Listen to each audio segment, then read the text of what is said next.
अंकित मिश्रा और आप देख रहे हैं टीवी 27 न्यूज। इस वक्त की बड़ी खबर दे देते हैं। प्रधानमंत्री नरेंद्र मोदी आज से वाराणसी के 2 दिवसीय दौरे पर काशी पहुंच रहे हैं। प्रधानमंत्री का संसदीय क्षेत्र है। 2 दिवसीय इस दौरे पर प्रधानमंत्री मोदी कई योजनाओं की सौगात देंगे। पीएम मोदी के दूसरे कार्यकाल का ये लगभग अंतिम दौरा माना जा रहा है, जिसमें पीएम के आगमन को लेकर कार्यकर्ताओं में उत्साह साफ तौर पर देखा जा सकता है। 36 संसदीय निर्वाचन क्षेत्र वाराणसी में रहेंगे।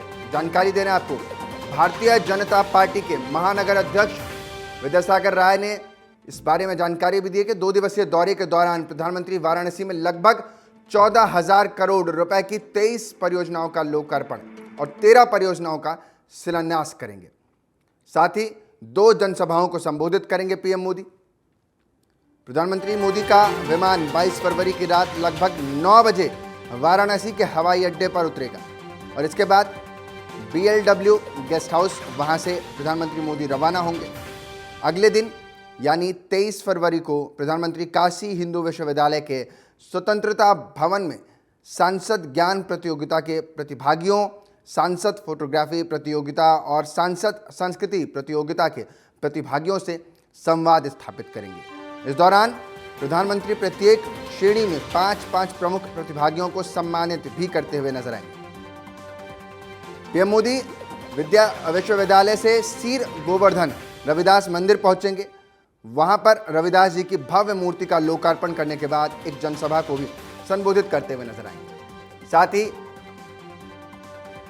ये बड़ा आयोजन 2 दिवसीय दौरा आज से शुरू होगा। शाम को प्रधानमंत्री नरेंद्र मोदी वाराणसी पहुंचते हुए नजर आएंगे। 14,000 करोड़ से ज्यादा की परियोजनाओं का आज लोकार्पण किया जाएगा। तो 13 परियोजनाओं का, जिसमें से शिलान्यास और 23 का लोकार्पण आज होगा।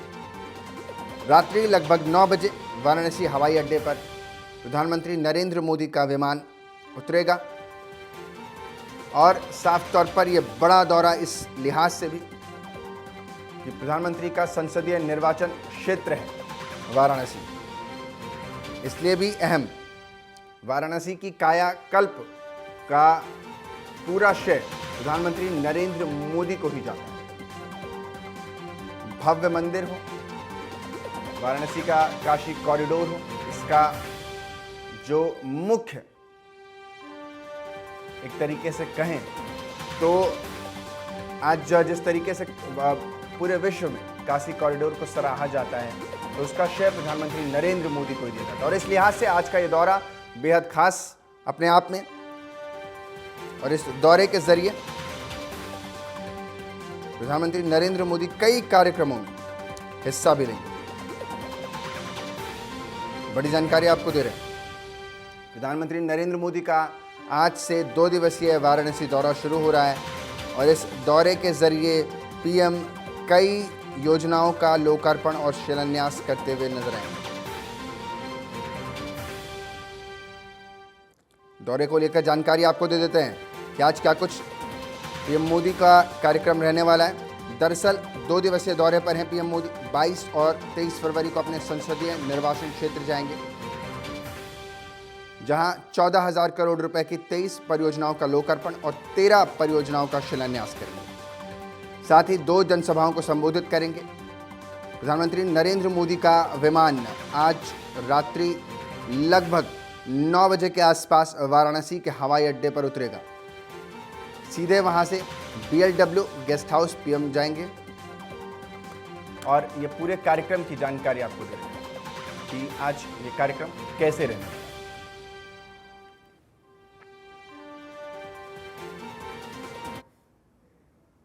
जहां एक तरफ काशी के दौरे पर प्रधानमंत्री नरेंद्र मोदी होंगे, तो उससे पहले आज गुजरात को भी कई सौगात देते हुए नजर आएंगे।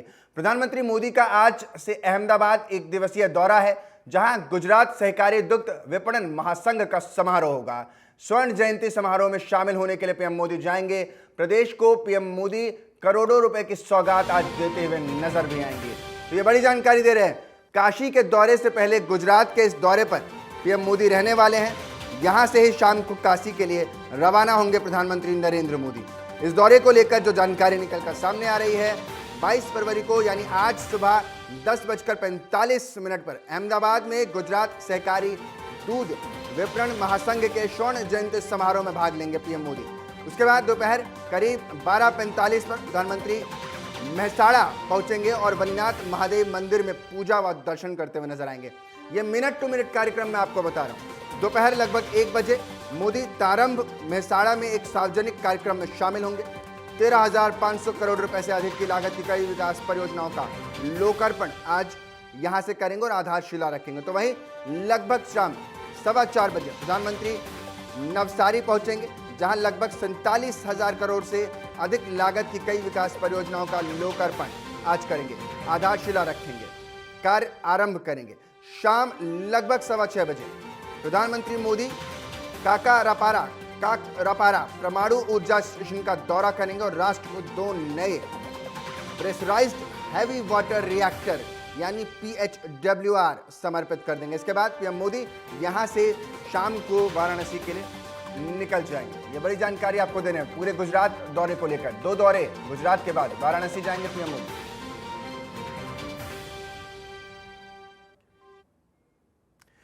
सीएम योगी का भी 2 दिवसीय दौरा चल रहा है और आज उसका दूसरा दिन है। आवासीय टाउनशिप लॉन्च करने के लिए सीएम योगी का यह दौरा अहम माना जा रहा है। गोरखपुर के दौरे पर हैं मुख्यमंत्री योगी आदित्यनाथ। आवासीय टाउनशिप लॉन्च करेंगे और साथ ही आवासीय योजना का करेंगे शिलान्यास।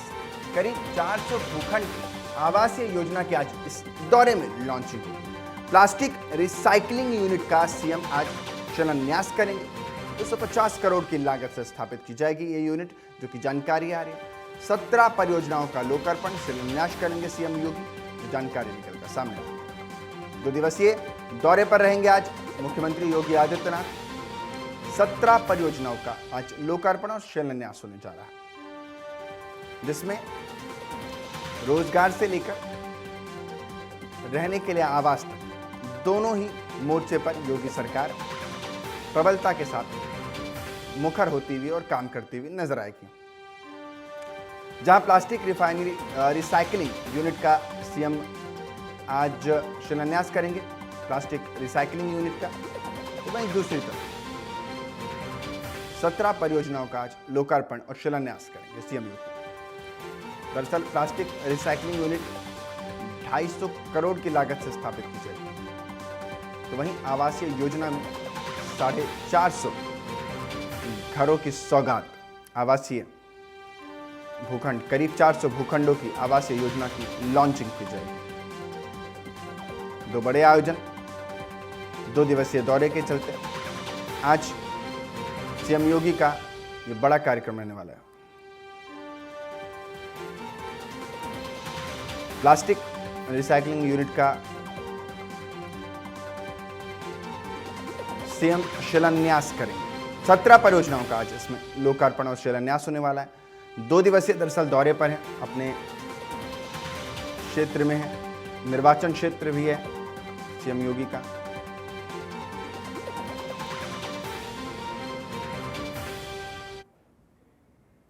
अयोध्या दौरे पर रहेंगे कर्नाटक के पूर्व डिप्टी सीएम। कर्नाटक बीजेपी की 18 सदस्यीय टीम भी आज अयोध्या पहुंच रही है।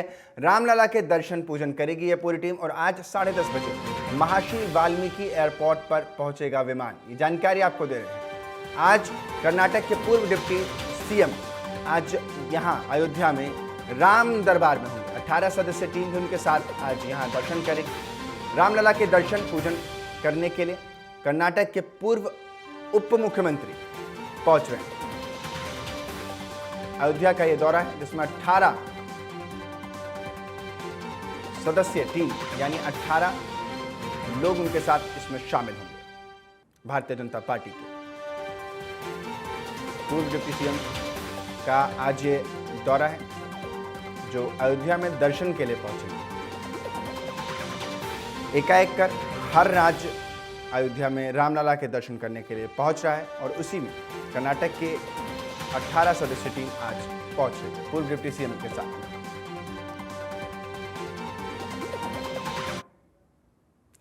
श्री कृष्ण जन्मभूमि शाही ईदगाह जमीन विवाद मामला मुकदमे की पोषणीयता पर दोनों पक्ष दलीलें रखेंगे। कोर्ट सभी याचिकाओं पर एक साथ सुनवाई करेगा। आज सुबह करीब 11:30 बजे दोनों पक्षों के वकील पेश होंगे। जस्टिस मयंक कुमार जैन की सिंगल बेंच इसकी सुनवाई करेगी।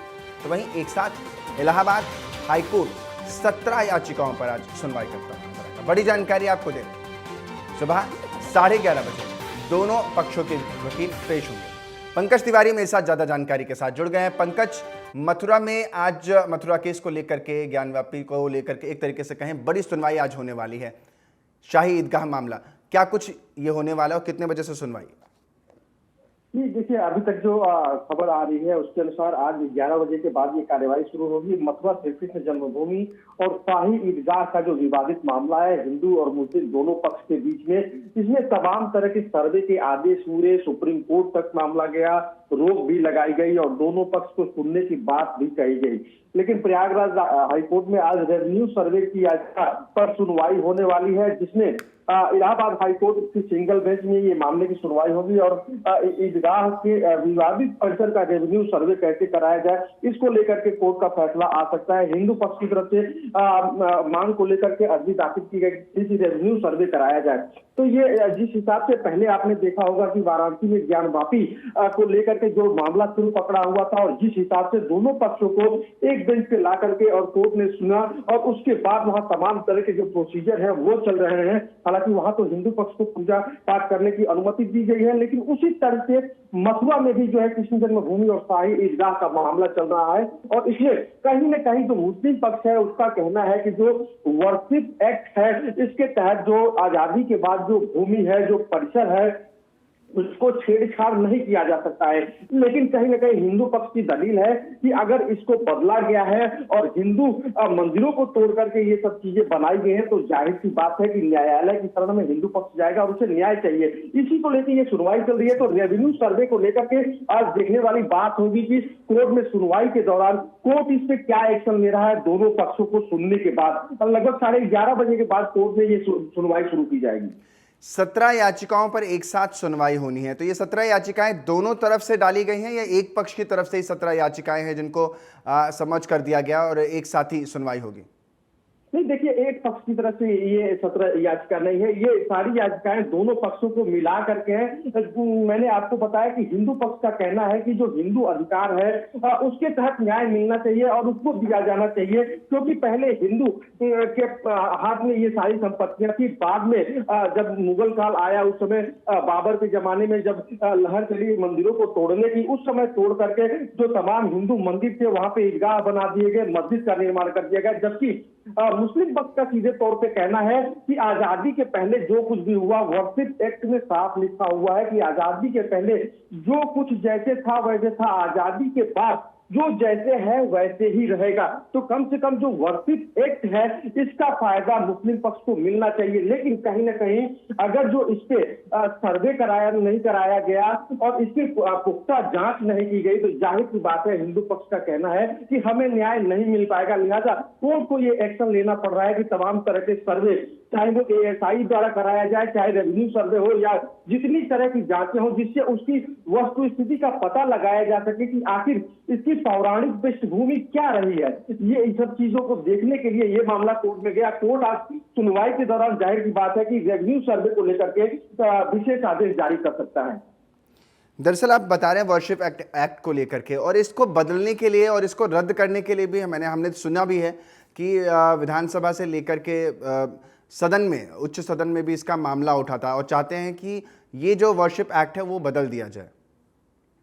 अब देखिए, चूंकि वर्शिप एक्ट में बदलाव को लेकर के ये अधिकार संसद भवन के पास है और वहां पे ये कानून पारित हो सकता है। लेकिन हालांकि चूंकि वर्शिप एक्ट से तमाम चीजें जो है उन पे रोक लगी हुई है, जैसे कि हर किसी मामले को छू नहीं दिया जा सकता है। जो पौराणिक संपत्तियां हैं जो आजादी के पहले और जिनपे विशेषकर जो है कि हिंदू और मुस्लिम पक्ष को लेकर के पुराने समय से विवाद रहा है, उन्हीं को केवल इसमें टच किया जा रहा है। कोर्ट के द्वारा उसमें जजमेंट दिया जा रहा है। वर्सिट एक्ट जो बनाया गया है वो भी खास तौर पे इसीलिए बनाया गया है कि जो जातिगत और धार्मिक जो भावनाएं हैं वो आहत ना हो और एक ही देश में एक तिरंगे के नीचे सभी धर्मों के लोग अपने अपने अनुसार जो है कि पूजा याचना अपनी कर सके अपने धर्मों के अनुसार। तो अब इसको बदलने का जो मामला है और इसमें बदलाव का जो हक है वो संसद भवन के पास है और देखने वाली बात होगी संसद के पास। ठीक है पंकज, वॉरशिप एक्ट को बदलने को लेकर के भी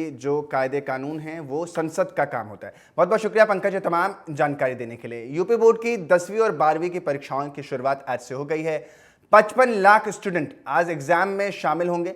हाई स्कूल और इंटरमीडिएट परीक्षाओं की शुरुआत हुई है। सभी उत्तर प्रदेश के 75 जिलों में आज से ये एग्जाम्स की बोर्ड एग्जाम्स की शुरुआत हो गई है। बोर्ड परीक्षाएं 9 मार्च तक कराई जाएंगी संपन्न, यानी 9 मार्च तक सभी बोर्ड परीक्षाएं 10वीं और 12वीं की परीक्षाएं हो जाएंगी। 55 लाख स्टूडेंट आज एग्जाम में शामिल होने के लिए नजर आएंगे। हाई स्कूल से लेकर इंटरमीडिएट की परीक्षाओं की शुरुआत हुई है और 9 मार्च को परीक्षाओं को पूरा करवाने के लिए डेट मुकर्रर की गई है। और उसके बाद इम्तिहान के बाद परिणाम की बारी, तो यानी 75 जिलों में आज से परीक्षा शुरू हो जाती है। बोर्ड परीक्षा 9 मार्च तक संपन्न हो जाएगी, जिसमें हाई स्कूल और इंटरमीडिएट दोनों की परीक्षाएं शामिल हैं।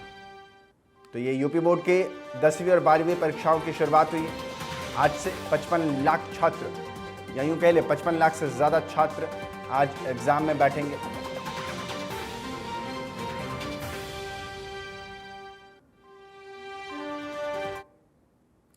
अगली बड़ी खबर किसानों से निकलकर सामने आ रही है, जहां किसानों ने आज दिल्ली कूच रोक दिया। कल किसान करेंगे अगली रणनीति की घोषणा। कृषि मंत्री ने फिर से भेजा था बातचीत का न्योता। संयुक्त किसान मोर्चा की बैठक होगी। बैठक के बाद तय किया जाएगा कि अगली रणनीति क्या होगी। यानी 2 दिवसीय ये कूच रुका हुआ है। कल जिस तरीके से शंभू बॉर्डर से दिल्ली की तरफ कूच कर रहे थे, जिस पर किसान नेता सामने आ रहे थे और कह रहे थे कि दिल्ली कूच होगा, तो वहीं केंद्र सरकार की तरफ से कृषि मंत्री ने कहा था कि हम बातचीत का न्योता भेज रहे हैं और बातचीत के जरिए हल निकालना चाहते हैं। और आज और कल 2 दिन का कूच रुका हुआ है। बैठक होगी किसान नेताओं के संगठन के साथ। आपसी बैठक में फैसला किया जाएगा कि अब आगे की रणनीति क्या होगी। यानी कल किसान अगली रणनीति की घोषणा कर देंगे। बैठक के बाद अपनी कृषि मंत्री ने न्योता भेजा है बातचीत का।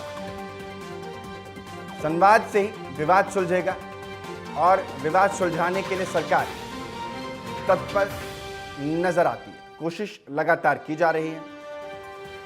कल भी तस्वीरें हमने देखी थी शंभू बॉर्डर की, जहां हजारों की संख्या में आपको ट्रैक्टर, ट्रॉली और बड़े वाहन खड़े नजर आ रहे थे। केंद्रीय मंत्रिमंडल की बैठक में बड़ा फैसला हुआ है। गन्ना किसानों को केंद्र सरकार का तोहफा दिया गया है। खरीद मूल्य में 25 रुपए प्रति कुंटल की बढ़ोतरी की गई है।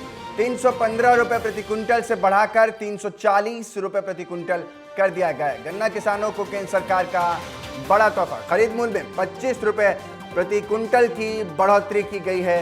ये जानकारी निकलकर सामने आ रही है। केंद्रीय मंत्रिमंडल की बैठक में यह बड़ा फैसला हुआ है। कल केंद्रीय मंत्रिमंडल की बैठक हुई थी, जिसके बाद ये फैसला बताया गया। गन्ना किसानों को साफ तौर पर बड़ा तोहफा मिला है। 25 रुपए की बड़ी बढ़ोतरी हुई है। 315 रुपए प्रति कुंटल से बढ़ाकर अब 340 रुपए प्रति कुंटल हो जाएगा। गन्ना प्रति कुंटल किसानों का एक बड़ा फायदा अब यहां से होने वाला है।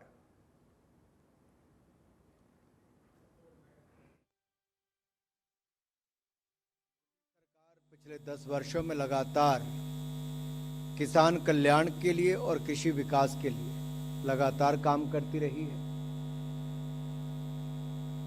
और आज का पहला निर्णय भी जो सीसीए से संबंधित है, वो गन्ना सीजन, जो आगामी गन्ना सीजन है, उसके लिए जो मूल्य तय करने का निर्णय किया गया है। 1 अक्टूबर 2024 से लेकर 30 सितंबर 2025 की अवधि में चीनी मिलों द्वारा किसानों को गन्ने का उचित और लाभकारी मूल्य यानी कि एफआरपी निर्धारित किया गया है। जैसा आप जानते हैं, सीएसीपी, कृषि लागत और मूल्य आयोग, ये इनके द्वारा गन्ने की उत्पादन लागत, अन्य बाय प्रोडक्ट्स जैसे कि गुड़, गन्ने की खोई इत्यादि की बिक्री से प्राप्त होने वाली राशि और उसमें प्रॉफिट जोड़ के कितना उसका दाम तय होना चाहिए वो तय करती है। इन सब फैक्टर्स को ध्यान में रखते हैं और वर्ष 2024-25 के लिए 340 रुपये प्रति क्विंटल मूल्य निर्धारित किए जाने का निर्णय किया गया है। पिछले वर्ष यानी कि 2023-24 में एफआरपी जो था, जो इसकी उचित मूल्य था, वो पिछले साल 315 रुपये था, जो बढ़कर इस साल 340 रुपये प्रति क्विंटल कर दिया गया है। ये 340 रुपये प्रति क्विंटल का मूल्य चीनी की लगभग 10.25% रिकवरी के रेट के लिए मिलेगा और प्रति 0.1% एक्स्ट्रा रिकवरी पर 3 रुपये 32 पैसे प्रति क्विंटल का अतिरिक्त प्रीमियम मिलेगा। वक्त हो चला एक छोटे से ब्रेक का। बने रहिए हमारे साथ, देखते रहिए TV 27 न्यूज़।